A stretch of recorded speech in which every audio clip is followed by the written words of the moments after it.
Welcome to VLearn Virtual Learning Network. This is session number 3 of Personal Administration and the topic is Public Services and their role in administrative systems.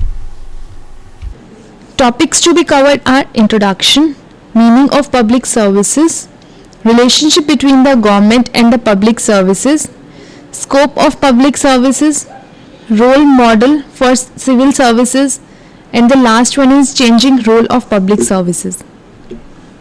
Now come to the introduction. That is, one of the important parts of public administration is the public services. And public services is an instrument of development and change. It has become one of the most essential and vital parts of the administrative system. The role and function of the public services within the administrative system constitute an important focus of study. Meaning of public services. Public services are generally defined to mean the civil services constituted by the government to translate all its plans and programs into implementable action. In common usage, civil service means that branch of governmental machinery which is concerned not with law making but with law enforcing functions. The civil servants carry out the order of the ministers and advise them in policy formulation. According to E. N. Gladden, civil service is the name of an important government institution comprising the staff of central administration of the state. In administrative parlance, public services have a slightly wider connotation in the sense that they are taken to cover, besides civil servants, extended group of employees who may be working in public sector undertakings, nationalized banks and other quasi-governmental organizations funded wholly or partly by the government. H. Finner stated, civil service is a professional body of officials, permanent, paid and skilled, and further classified British civil service into 3 categories: administrative, technical and manipulative. Public services is an important instrument of political modernization in the developing societies. Well-knit and well-organized public bureaucratic structure precedes electoral democracy. Relationship between the government and public services. The art of governance and administration has been the integral feature of human society. For governance, there has always been a government, whatever be its form, and for carrying out the objectives of the government, there has always been the public services. Public services have always been an important arm of the government for formulation, implementation, monitoring, and evaluation of its programs. Bureaucrats have more knowledge, experience, intergovernmental ties and time than the politicians, both yet actually dependent on each other. The relationship between the government and public services has provided that the dichotomy between policy formulation and implementation can never be strictly maintained in practice. Transition from traditional to modern state. Government has to undertake the primary responsibility of governance of its people. This governance involves multifaceted functions in the political, social and economic areas. Law and order, internal security, defense against external aggression are some of the sovereign functions of the state. As the government grows and undertakes newer tasks and responsibilities, administration also has to respond suitably and effectively. Administration has to pay attention to policy formulation, program design, project management and program evaluation.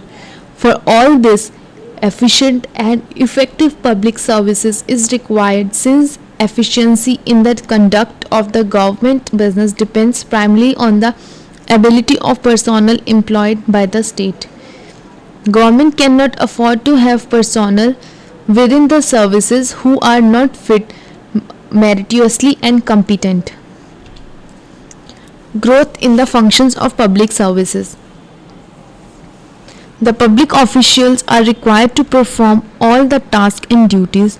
Some of these tasks are advising ministers on policy issues, supervising all aspects of administrative, social welfare and services, arising out of the obligations of the government in rendering service of its people.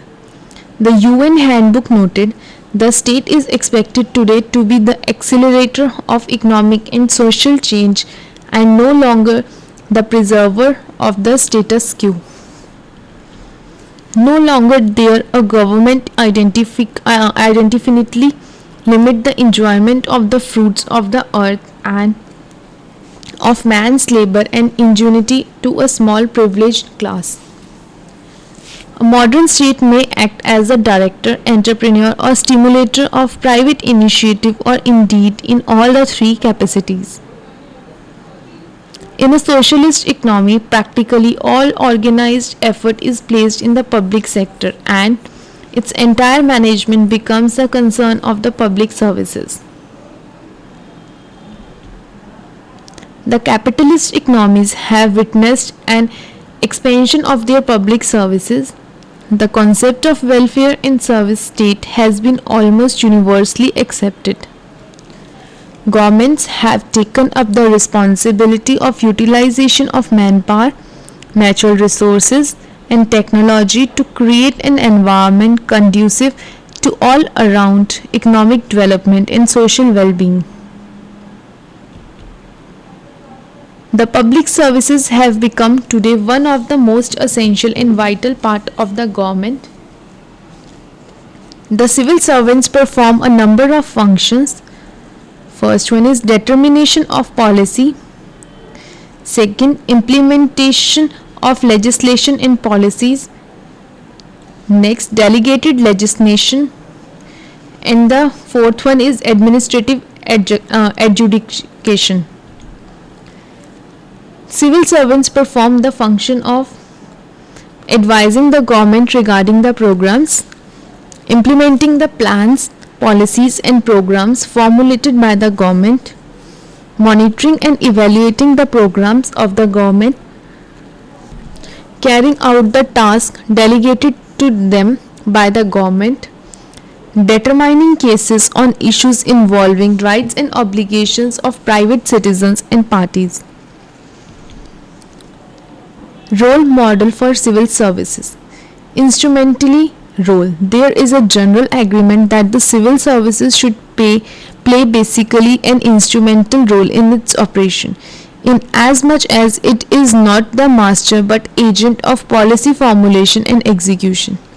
Fritz Morgenstern Marx credits merit bureaucracies even in modern nation states of the West as having contributed substantially to the viability of the policy through professional outlook to every conduct of governmental activities. Neutrality role. The neutrality role of the civil services is in consonance with its instrumentality role. No way should their political values affect their conduct and behavior. Civil servants are the objective, dispassionate and non-partisan band of professionals who should do a job entrusted to them with clinical proficiency, efficiency and dedication. Commitment role. Different views have been expressed on the subject. The first and the common view holds that commitment means that the civil servants should be in accord with the policy objectives of the government. Second, it has been held that such a commitment should be to a new social and economic order and has to be consciously built and neutral through the careers of civil servants. The third view is to corollary to the second view. It says that commitment should be the state, societal, economic and political besides all the other modernizing and national building programs. Fourth view holds that commitment should ideally be to the ideals of the constitution of the country, which represent the collective wisdom of the people regarding the governments of the policy. Impersonality role. Civil servants cannot afford to take or twist a decision on the basis of the persons involved with it or the persons who can be affected by it, but should strictly conform to the principles, rules, and guidelines, etc. They should govern the matters before the government, irrespective of the status, standing in position of the affected individuals. Civil servants have to take a dispassionate approach to problems. Anonymity role. The role of anonymity requires that the ministers has to answer for the actions of civil servants in the parliament. The civil servants thus are protected from criticisms of parliament. A minister has to protect the civil servant who has executed his definite order. Minister is also responsible to the parliament for the wrong action of the civil servant. Professionality role. The civil servants are employed for their knowledge, skills, expertise, experience, competence, and merit. They must utilize all their skills to implement the development programs with full zeal and enthusiasm. The aim should be to train civil servants in such a way that maximum results can be achieved with minimum inputs at the least cost within the shortest time frame. The changing role of public services. Administrative Reforms Commission observed that the role of generalized is in administration is losing its validity in several fields. This is an inevitable consequence of the increasing application of science and technology in solving administrative problems. According to Gabriel A. Almond, the public services have to attend to certain functions either in combination with political authorities, confidentially, independently, or single-handed and openly. Now there are some questions on the basis of this session. First one is, what is meant by public services? And second is, what are the different functions of civil services? That's it for this session. Thank you. Happy learning. We learning.